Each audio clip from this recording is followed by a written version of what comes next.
Okay, so welcome back to some more MXGP Pro, MXGP4 early gameplay. Today we're going to be taking a look at some trail riding at the compound, as well as some races against the AI. Now, if you want to see the full video, click the link down in the description, and it'll take you to GameSpot. I think it's GameSpot Gameplays, their YouTube channel, and I recommend you go check it out. It's like 15 minutes of early gameplay at the compound. You can kind of get an idea of how big it is and see some more racing with the AI. It's really cool. I recommend you go check it out. Now, I do want to talk about the gameplay in this video, but specifically what I want to kind of have a discussion about is what people are telling me they think about the game that have actually played it. So I guess Milestone is taking MXGP Pro on the road to the real-life MXGP races and letting fans play it, which is really awesome. I think it hypes the game up, it lets them get feedback from people, and it's just good for the development of the game, I guess, for future games and for working on this one, because it is still a work in progress. It is still a preview build. You know, we don't know how much is going to change, but for the most part, people were saying that got to play it what I was kind of thinking. Graphically, Milestone is a master at making these games. They look fantastic. They look really good. They can always get better, but man, they keep improving. Every year it's like better and better and better. The bike sounds keep getting better and better. They're not perfect, no, but I think they're pretty good for this iteration of the game. I mean, if they're not good enough for you, then for right now, I guess you're just going to have to listen to your real-life bike, get a real-life bike, or listen to real-life bike sounds on YouTube. It's that simple, because this is what you're getting. I mean, they're solid. Even though they could be better, I think they are pretty solid right now. They capture the replica tracks really well, minus like the Monster Energy or the Monster Cup. I think that one could have been a bit better. I still recommend it, but after playing it more, it's just, it could have been better.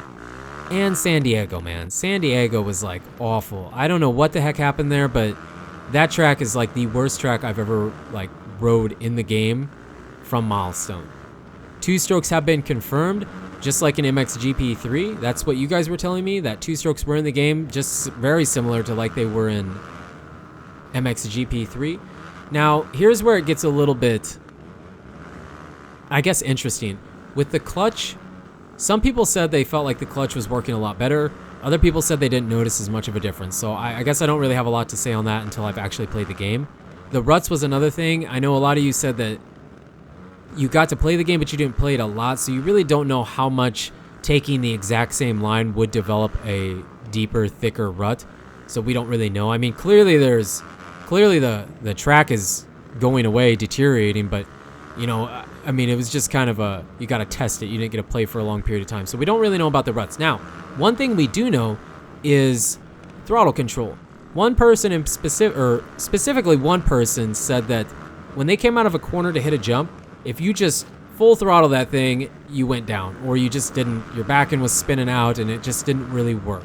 You kind of had to ease on the throttle when you were coming out of a corner. Now, I didn't say this, but everybody that I talked to said they were playing on the Pro Physics.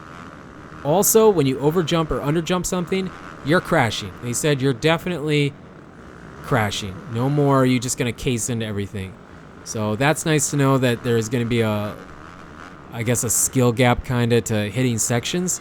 And the one thing I want to talk about finally here at the end is the whips. Now, I don't care, okay? Don't get me wrong. I'm just telling you what people said. I don't care. I don't whip that much in videos. It just doesn't matter that much to me. But from what I understand, they were playing on Pro Physics, and most everybody that talked about the whips said they were not free. They just weren't free like we want them to be. Now, I don't really care about the whips. I would like to just see the in-air physics in general freed up. I feel like it's just kind of stiff just when you're jumping anyways, but they said the whips just weren't free.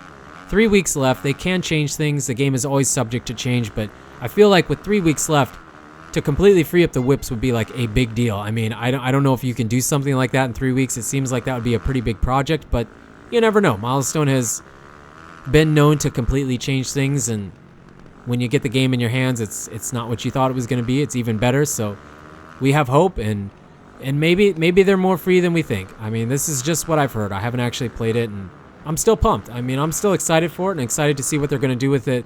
But from early playing, at least on the Pro Physics, what people have said was that the whips were not free. So I guess only time will tell when the game releases, when we actually get our hands on it and can see firsthand. But you guys and girls are absolutely amazing. Thank you so much for the support on the channel lately.